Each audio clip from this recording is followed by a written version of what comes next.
Welcome back to mathematics by Bhagyalakshmi YouTube channel. So ఈరోజు క్లాస్లో అయితే హిందూ సమాజం మరియు చట్టాల గురించి డిస్కస్ చేద్దాం. హిందూ సొసైటీలో కొన్ని important questions. First question, Mitakshara పాఠశాల స్కూల్ ఆఫ్ లా భారతదేశంలోని ఏ ప్రాంతంలో అమలులో లేదు? మితాక్షర పాఠశాల భారతదేశంలోని ఏ ప్రాంతంలో అమలులో లేదు? Option A Andhra Pradesh, option B Paschima Bengal, option C Tamil Nadu, option D Maharashtra. దీనికి సరైన సమాధానం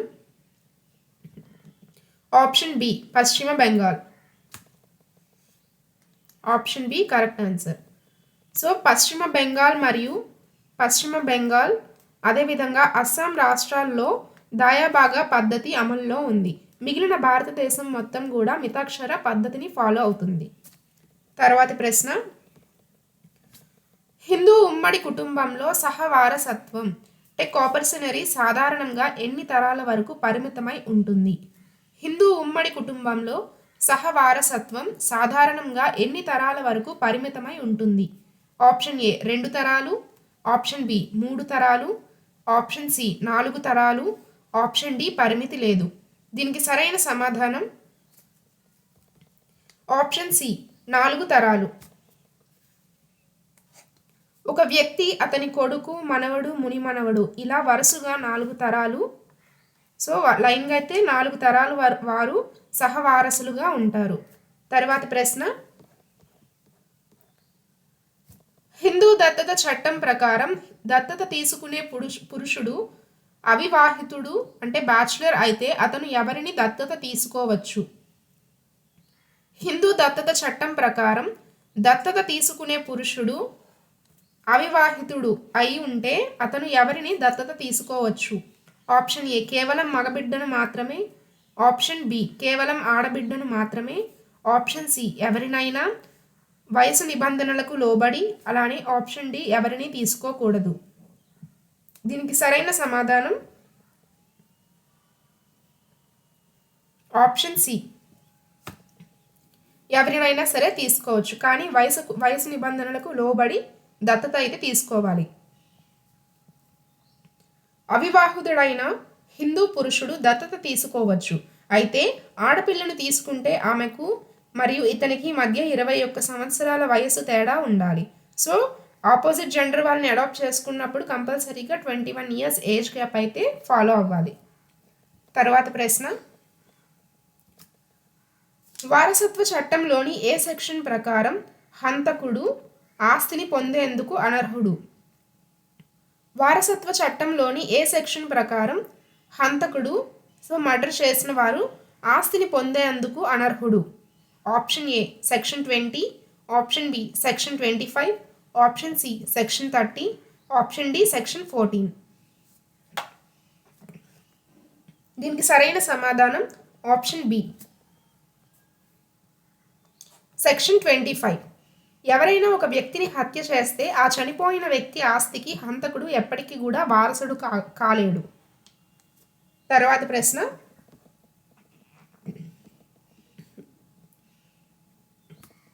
ఒక హిందూ పురుషుడు మరణించినప్పుడు అతని తల్లి సజీవంగా ఉంటే ఆమెకి ఆస్తిలో ఎంత వాటా లభిస్తుంది? ఒక హిందూ పురుషుడు మరణించినప్పుడు అతని తల్లి సజీవంగా ఉంటే ఆమెకు ఆస్తిలో ఎంత వాటా లభిస్తుంది? ఆప్షన్ ఏ కుమారులతో సమానమైన వాటా, ఆప్షన్ బి సగం వాటా, ఆప్షన్ సి కేవలం భరణం మాత్రమే, ఆప్షన్ డి అసలు వాటా ఉండదు. సరైన సమాధానం ఆప్షన్ ఏ కుమారులతో సమానమైన వాటా అయితే లభించడం జరుగుతుంది. ఎందుకంటే తల్లి క్లాస్ 1 వారసురాలు కాబట్టి. సో తల్లి, భార్య మరియు పిల్లలు వీరందరూ కూడా క్లాస్ 1 వారసుల జాబితాలోనికి చేర్చబడ్డారు. కాబట్టి కుమారుడు చనిపోయినప్పుడు తల్లికి కూడా తన పిల్లలతో పాటు సమానమైన వాటాలో హక్కు అయితే లభిస్తుంది. సో ఎవరైతే తను చనిపోతాడో ఆ వ్యక్తి తల్లికి, భార్యకి మరియు అతని పిల్లలకి సమానమైన ఆస్తిలో వాటా అయితే లభిస్తుంది. తర్వాత ప్రశ్న, పర్స్టిప్పస్ వారసత్వం అంటే ఏమిటి? పర్స్టిప్పస్ వారసత్వం అంటే ఏమిటి? ఆప్షన్ ఏ తలసరి సమాన వాటా, ఆప్షన్ బి శాఖల వారీగా వాటా అంటే వారసుల ప్రతినిధుల ద్వారా, ఆప్షన్ సి కేవలం పురుషులకే ఇచ్చే వాటా, ఆప్షన్ డి పెద్ద కుమారుడికి ఇచ్చే వాటా. దీనికి సరైన సమాధానం ఆప్షన్ బి శాఖల వారీగా వాటా అంటే వారసుల ప్రతినిధుల ద్వారా. ఉదాహరణకు ఒక కొడుకు మరణిస్తే అతని వాటా అతని పిల్లలకు అంటే మరణించిన తండ్రి ప్రతినిధులుగా చెందుతుంది. తర్వాతి ప్రశ్న,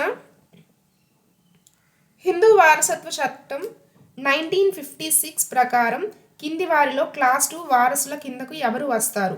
సో హిందూ సక్సెషన్ యాక్ట్ 1956 ప్రకారం అయితే క్లాస్ 2 వారసులు ఎవరు వస్తారు?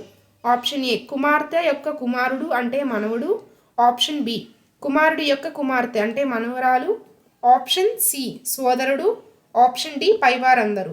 దీనికి సరైన సమాధానం ఆప్షన్ డి పైవారందరూ. క్లాస్ 1లో లేని బంధువులు అంటే తండ్రి, సోదరులు, సోదరీమణులు, కూతురు, పిల్లలు వీళ్ళందరూ కూడా క్లాస్ 2లోకి వస్తారు. తర్వాతి ప్రశ్న, దత్తత తీసుకోవడం వల్ల బిడ్డకు తన దత్తత తండ్రి వైపు బంధువులతో ఏర్పడే సంబంధం ఏమిటి? దత్తత తీసుకోవడం వల్ల బిడ్డకు తన దత్తత తండ్రి వైపు బంధువులతో ఏర్పడే సంబంధం ఏమిటి?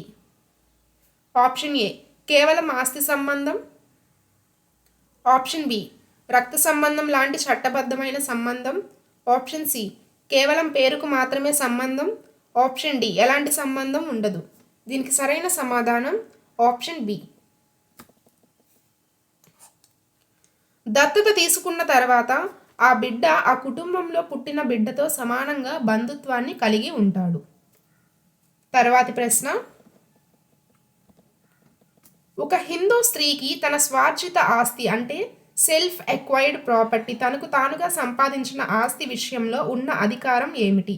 సో సెల్ఫ్ ఎక్వైర్డ్ ప్రాపర్టీ అంటే ఆ స్త్రీ తనకు తానుగా సంపాదించుకున్న ఆస్తిని మనం స్వార్జిత ఆస్తి అంటాం.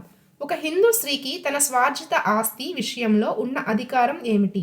ఆప్షన్ ఏ ఆమెకు ఇష్టం వచ్చినట్లు అమ్ముకోవచ్చు లేదా ఎవరికైనా ఇవ్వవచ్చు, ఆప్షన్ బి భర్త అనుమతితోనే అమ్మాలి, ఆప్షన్ సి కొడుకుల అనుమతి తప్పనిసరి, ఆప్షన్ డి ఆమెకు కేవలం అనుభవించే హక్కు మాత్రమే ఉంటుంది. దీనికి సరైన సమాధానం ఆప్షన్ ఏ.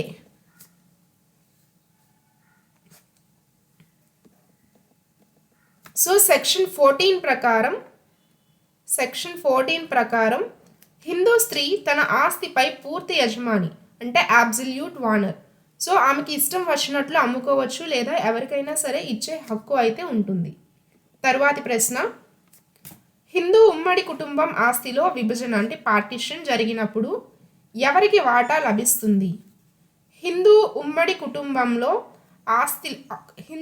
కుటుంబ ఆస్తిలో విభజన పార్టిషన్ జరిగినప్పుడు ఎవరికి వాటా లభిస్తుంది?